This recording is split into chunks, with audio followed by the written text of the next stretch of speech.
Lakota Language Consortium's corpus database or text database, our text database. Just to reiterate, the Lakota Language Consortium is a state-based nonprofit in Bloomington, Indiana. According to their deputy director, they are not ran by any tribal sovereigns. This is him on Native America Calling on June 17th, 2022. I think I'd like to back up a little bit and just reiterate. I think you referred to the Lakota Language Consortium as an outsider organization, and I'd like to reiterate that it's a nonprofit, which means it's not run by any of the specific Lakota tribal governments.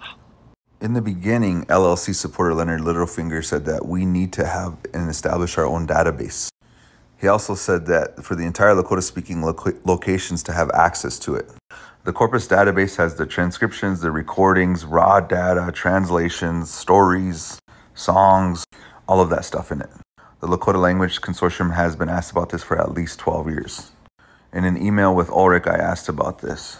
He said that they've been trying to make it available and that they have high publishing standards or something like that. The way he viewed the corpus database was by making products out of it and then making them available, probably through their bookstore or whatever, and not just in handing over the raw data that feeds all of their sales and stuff. I'm not going to share that one though. I'll wait till discovery. He also told me that they have been looking for grants to publish the stories from the text database.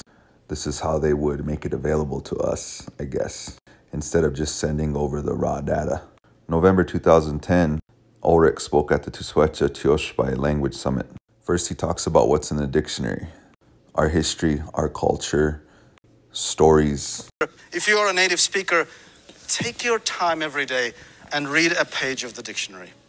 The example sentences all come from fluent native speakers, and they tell stories about Lakota culture, about Lakota history, about Lakota life. And then he gets asked about getting access to this database, and he says they need a grant.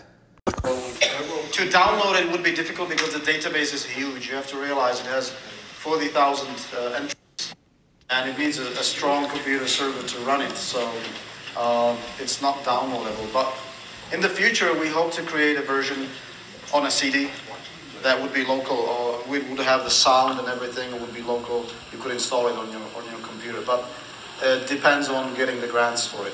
We have computers with plenty of memory. You don't need a grant for it. Just give us what you got, all the raw data. We don't need it published. We don't need it written in an orthography. We don't need it copyrighted. And remember, that was 12 years ago, and we still ain't got it yet.